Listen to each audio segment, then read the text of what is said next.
دو موضوعات ہیں، اور دوسرا جو انتخابات کل ہونے جا رہے ہیں، یہ دونوں ایک دوسرے سے جڑے بھی ہوئے ہیں کافی جگہوں کے اوپر.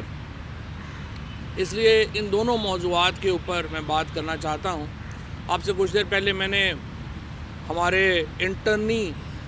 وزیر خارجہ بلاول صاحب کی بھی پریس کانفرنس جو ہے اس کو بھی میں نے جو ہے اس کے پوائنٹس بھی دیکھے ہیں.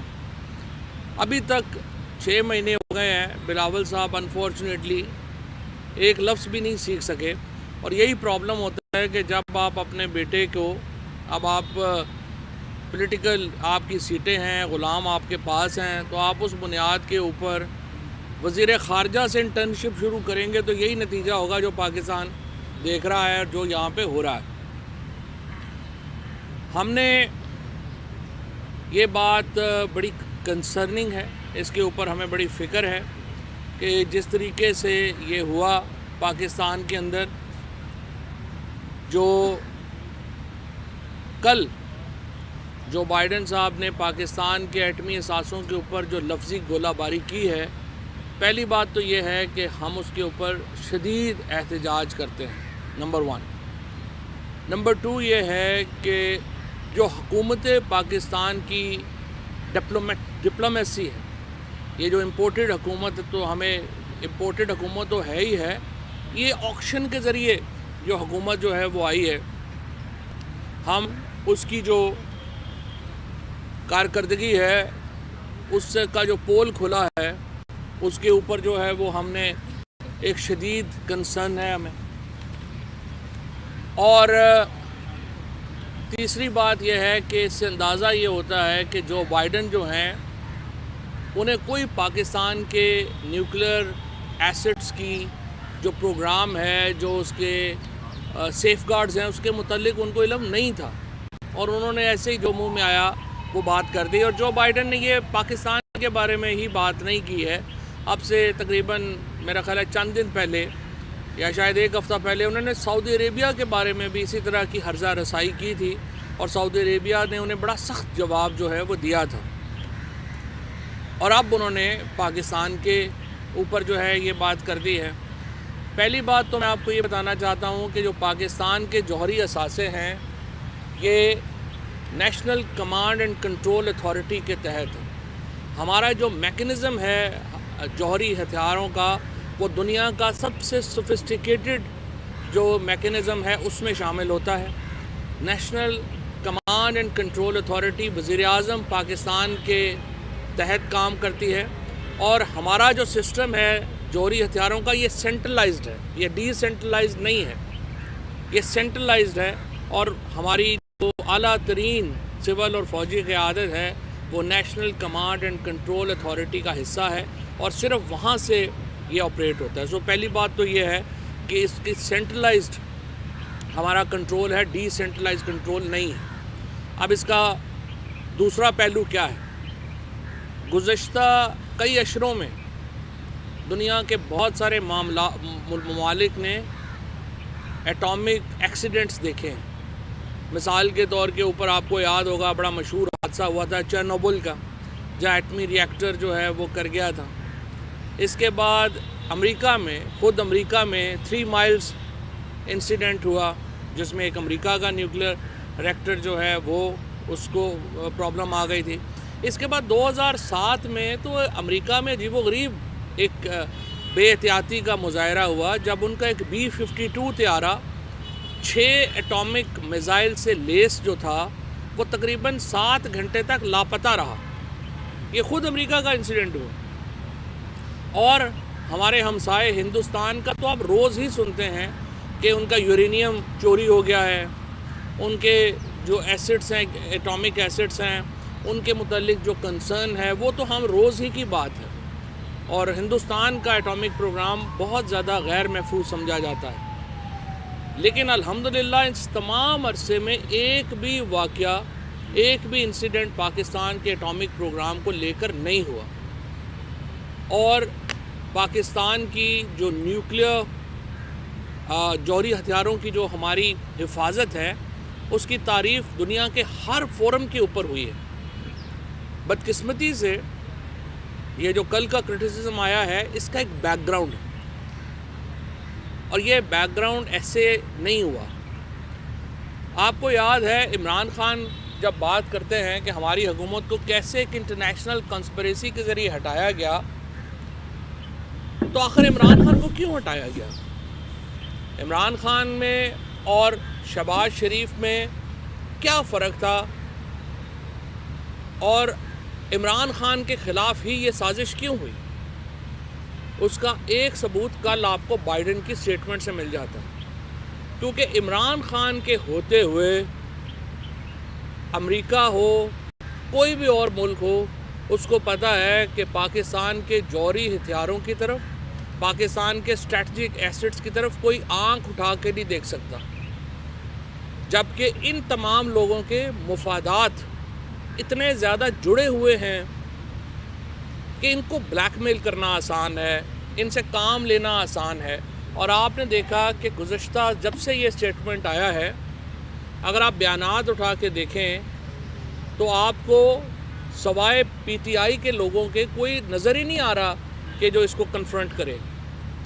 صبح سے اگر آپ دیکھیں، سب سے پہلے عمران خان نے اس کی جو ہے وہ مذمت کی، شہباز شریف صاحب تو بھی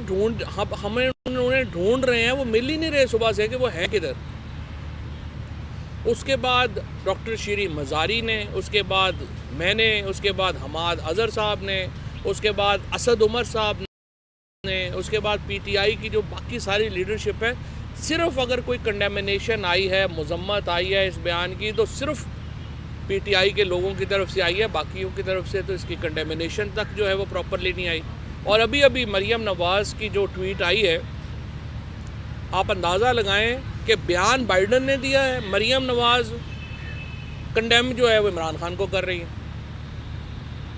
مریم نواز کا تو بس نہیں چل رہا کہ وہ ڈکلیئر کر دیں کہ جناب میں پاکستان میں امریکہ کی سفیر ہوں، اور اگر ڈیمارچ لینے جو ہمارے ڈیوڈ بلوم جو ہیں وہ مصروف ہیں، امریکن امبیسڈر جو یہاں پہ ہیں، تو وہ ان کا بس نہیں چل رہا کہ میں آ جاتی ہوں مجھے دے دیں، ایک ہی بات ہے۔ نہ ان لوگوں کا کوئی پاکستان کے بارے، جب آپ نے آکشن میں حکومت لی ہے، دیکھیں نا، یہ حکومت کو الیکٹ ہو کے تو نہیں آئی ہوئی، یہ حکومت کی کوئی لیجٹیمیسی تو نہیں ہے، یہ حکومت تو ایک آکشن کے ذریعے لی گئی ہے، اور اب اس آکشن کے پیسے پورے کیے جا رہے ہیں۔ لہٰذا یہ حکومت قطعی طور کے اوپر پاکستان کے جو مفادات ہیں ان کی حفاظت نہیں کر سکتی۔ ابھی بھی آپ نے دیکھا کہ پاکستان کے وزیر اعظم، وزیر خارجہ، یہ لوگ جب وہاں پہ گئے تو یہ صرف تصویریں بنوا کے خوش ہو گئے۔ شہباز شریف صاحب کو 1.5 گھنٹہ تقریباً یہ وہاں پہ لائن میں کھڑے ہو رہے کہ میں بائیڈن صاحب سے ہاتھ ملا لوں۔ جب آپ کا وزیر اعظم اتنا گھٹیا ہو، جب آپ کا وزیر اعظم کی اپروچ اتنی زیادہ سطحی ہو کہ میں نے جا کے تصویر کھنچوانی ہے اور اس کے لیے گھنٹہ لائن میں لگ جانا ہے، پھر کون ملک آپ کی عزت کرے گا؟ اور جو یہ بیان آیا ہے یہ اسی تناظر میں آیا ہے، کیونکہ ہماری جو لیڈرشپ ہے اس کی کوئی عزت نہیں ہے۔ لیکن میں امریکہ کو یہ بتانا چاہتا ہوں کہ ہماری لیڈرشپ کمزور ہے، ہمارے عوام کمزور نہیں ہے۔ ہمارے جو 22 کروڑ لوگوں کا یہ ملک ہے، اس کو کمزور نہ سمجھیں۔ آپ نے افغانستان میں ایک چھوٹی سی پاپولیشن تھی 2.5-3 کروڑ کی، آپ نے ان کے ساتھ 20 سال جو ہے آپ نے دنیا جہان کے وہاں پہ آپ نے بم مار لیے، کر لیے، آپ نے اپنا بیڑا غرق کیا۔ آپ پاکستان کی قوم سے پنگا نہ لیں، اور جس طرح سے عمران خان ایمفیسس کرتے ہیں کہ ہم اچھے تعلقات کے حامی ہیں، لیکن ہم غلامانہ تعلقات کے حامی نہیں۔ آپ ہم سے برابری کے اوپر تعلقات قائم رکھیں، بسم اللہ۔ اگر آپ ہمیں غلام بنا کے رکھنا چاہیں گے، یہ جو اوپر ہمارے 15 20 40 50 لوگ بیٹھے ہوئے ہیں، 75 100 لوگ بیٹھے ہوئے ہیں، ان کو تو آپ غلام بنا سکتے ہیں، یہ 22 کروڑ لوگوں کو آپ غلام نہیں بنا سکتے۔ کل کا جو الیکشن ہے وہ بھی اسی تناظر کا فیصلہ ہے۔ عمران خان کل جو 7 نشستوں کے اوپر الیکشن لڑ رہے ہیں، اور 8ویں سیٹ کے اوپر ہمارے ملتان سے مہربانو قریشی الیکشن لڑ رہی ہیں، یہ الیکشن پی ٹی آئی کا الیکشن نہیں ہے، یہ پاکستان کی آزادی اور غلامی کا الیکشن ہے۔ تمام جو ہمارے ووٹرز ہیں، جو لوگ یہاں پہ، ان کو میں یہ کہنا چاہوں گا کہ آپ کو یہ موقع ملا ہے، ہم الیکشن ہمیشہ لڑتے ہیں مقامی مسائل کے اوپر، سکول نہیں ہیں، کالج نہیں ہیں، بس یہ ہماری بسیں ٹھیک نہیں ہیں، گلیاں ٹھیک نہیں ہیں، سڑک بننی ہونی چاہیے، وہ ہم اپنے ذاتی مسائل پہ الیکشن ہوتے ہیں۔ یہ الیکشن ہے جو پاکستان کے اوپر الیکشن ہو رہا ہے۔ آپ آزاد پاکستان کے حامی ہیں، آپ غلام پاکستان کے حامی ہیں۔ اگر آپ آزاد پاکستان کے حامی ہیں تو کل آپ بیٹ کے اوپر مہر لگائیں گے، اور پورا پاکستان جو ہے وہ عمران خان کو، یہ ایک علامت ہے، عمران خان پاکستان کی حقیقی آزادی کی علامت ہے، اور اس کے اوپر انشاءاللہ تعالی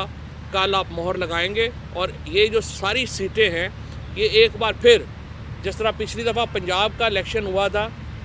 اصل میں تو ہم 20 میں سے 17 سیٹیں جیت گئے تھے، 2 سیٹیں جس طرح سے 35 ووٹوں سے وہاں کی سیٹ ہرائی گئی، اور پھر یہ ہمارا مظفر گڑھ والا، یہ تو سیٹیں ہرائی گئیں، ادروائز تو ہم سیدھے 17 سیٹیں جیت گئے تھے۔ یہاں پہ تو مجھے امید یہ ہے کہ کل ہم 8 کی 8 سیٹیں جو ہیں وہ تحریک انصاف جیتے گی، اور صرف لیڈ کا دیکھنا ہے ہم نے کہ لیڈ کتنی ہوگی۔ میں دوبارہ یہ عرض کرنا چاہوں گا پاکستانی ووٹر سے، آپ جو ان حلقوں میں ہیں آپ خوش قسمت ہیں، آپ کو یہ موقع مل رہا ہے کہ آپ پاکستان کی آزادی کے لیے اپنا ووٹ استعمال کریں گے۔ پاکستان کی جو صورتحال ہے وہ آپ کے سامنے ہے، ہماری جو معاشی صورتحال ہے وہ آپ کے سامنے ہے، وہ لیکن میں حماد اظہر صاحب سے درخواست کروں گا کہ اس کے اوپر بات کریں۔ بسم اللہ الرحمن الرحیم۔ سب سے پہلے تو سب میڈیا کے حضرات کا شکریہ۔ یہ جو بائیڈن صاحب کا صدر امریکہ کا بیان آیا ہے، وہ اگر اس کے اوپر اگر غور کیا جائے تو شاید ان کو کسی نے یہ نہیں بتایا تھا کہ دنیا میں ایک نیوکلیئر سیفٹی انڈیکس ہوتی ہے، اور جولائی 2020 میں پاکستان نے دنیا میں سب سے زیادہ اس سیفٹی انڈیکس کے اندر امپرومنٹ ریکارڈ کی، اور 19ویں نمبر کے اوپر آج پاکستان جو ہے وہ نیوکلیئر سیفٹی انڈیکس کے اندر آتا ہے۔ یعنی ہمارے جو اثاثے ہیں، ہمارے اٹامک اثاثے ہیں، وہ دنیا کے سب سے سیفسٹ ہیں۔ میں آپ کو یہ بھی بتاتا چلوں کہ اس سیفٹی انڈیکس میں ہندوستان 20ویں نمبر پہ آتا ہے، یعنی کہ ہم ہندوستان سے بھی بہتر ہیں۔ چائنا 14ویں نمبر پہ آتا ہے، اور پہلے نمبر پہ امریکہ نہیں ہے، پہلے نمبر پہ آسٹریلیا ہے۔ تو سب سے زیادہ جس کنٹری نے امپروو کیا تھا 2020 میں اس سیفٹی انڈیکس میں، اور آج بھی وہ انڈیکس جو ہے اس میں ہم 19ویں نمبر پہ ہیں، وہ پاکستان تھا۔ یہ بھی بات بڑی واضح ہونی چاہیے، کیونکہ قسم کے بیانیے جو ہیں وہ فلوٹ آج کل کر رہے ہیں۔ کبھی ہمیں ایسے نظر آتا ہے کہ اسرائیل کو تسلیم کرنے کا بڑا پوشیدہ طریقے سے بیانیہ بنانے کی کوشش کی جا رہی ہے، کبھی ہمیں یہ نظر آتا ہے کہ نیوکلیئر پاکستان کے اثاثوں کے اوپر کوئی ایسی بات شروع ہو جاتی ہے۔ اپنے کسی بھی نیوکلیئر اثاثے کے اوپر کسی بھی قسم کا سمجھوتا نہیں کرے گا۔ تو یہ بات اس کے اوپر، اور پوری قوم جو ہے وہ، پوری عوام کی میں بات کر رہا ہوں، پوری عوام جو ہے وہ اس معاملے کو بڑے حساس طریقے سے دیکھتی ہے، تو اس کے بارے میں سوچنا بھی نہیں چاہیے۔ جس طرح فواد چودھری صاحب نے کہا کہ کوئی رد عمل ابھی تک نہیں آیا حکومت کی طرف سے، ایسے لگ رہا ہے جیسے سانپ سونگھ گیا ہے، انہیں سمجھ نہیں آ رہی۔ اور ہمیں بتایا کیا جا رہا تھا کہ جی بلاول وہ اپنی انٹرنشپ کرنے وہ جو آیا ہوا ہے فورن منسٹر، وہ گیا ہے جی، بڑی اچھی میٹنگ ہوئی ہے، اسحاق ڈار کی وہ سوٹ کسے ہوئے ہیں، اور وہ IMF کے ساتھ میٹنگیں ہو رہی ہیں، اور لیکن بیان امریکہ سے ایسے آ رہے ہیں۔ تو جہاں ہماری معاشی پالیسی تباہ ہو گئی، جہاں ہمارے ملک میں پچھلے 5 ماہ میں انسانی حقوق تباہ ہو گئے، جہاں توانائی کا شعبہ تباہ ہو گیا، وہاں پہ ہماری خارجہ پالیسی بھی جو ہے اس کے اندر کوئی ایک مضبوط موقف جو ہے پاکستان کی اس کمزور قیادت کی طرف سے جو آج ہمارے ملک پہ مسلط ہے، ہمیں نظر نہیں آ رہا۔ پاکستان کی معیشت بہت برے حال میں ہے۔ ڈالرز جو ایک ریٹ اناؤنس کیا جاتا ہے کہ آج یہ ایکسچینج ریٹ ہے، اور وہ ایکسچینج ریٹ اگر مارکیٹ ریٹ ہے تو اس پہ تو لاتعداد ڈالرز جو ہیں وہ اویلیبل ہونے چاہیے۔ کوئی بھی شخص یا کوئی بھی بینک جا کے جتنے مرضی ڈالر خرید بھی لے اس ریٹ پہ اور بیچ بھی دے، لیکن اسٹیٹ بینک پرائیویٹ بینکس کو اپنی امپورٹ کی ایلسیاں ریٹائر کرنے کے لیے کوئی نئے ڈالر اس ریٹ پہ نہیں دے رہا۔ وہ کہہ رہے ہیں جو ایکسپورٹ کی پروسیڈز آ رہی ہیں اس سے اسکوئر کریں، جس کا مطلب یہ ہے کہ ہماری pending out going payments import کی ایلسیوں کی اور دوسری آؤٹ ورڈ پیمنٹ سروسز کی وہ بہت زیادہ پائل اپ ہو چکی ہیں، اور یہ ایک بڑی خطرناک بات ہے، جس کا مطلب ہے آنے والے دنوں میں مزید ہمارے ڈالر انفلوز جو ہیں وہ کم ہوئیں گے جب یہ آؤٹ گوئنگ پیمنٹس جو ہیں وہ باہر جائیں گی۔ ہماری ایکسپورٹ پروسیڈز نیچے جا رہی ہیں، ہمارے جو بیرون ملک سے ہمارے پاکستانی ترسیلات بھیجتے ہیں وہ نیچے جا رہی ہیں، اور ہمارے ملک میں گروتھ ریٹ کی جو شرح ہے وہ 0% کے قریب پروجیکٹ کی جا رہی ہے۔ تو آپ اندازہ لگائیں، اور صنعت اب سب کو پتہ ہے کہ بند ہو رہی ہے،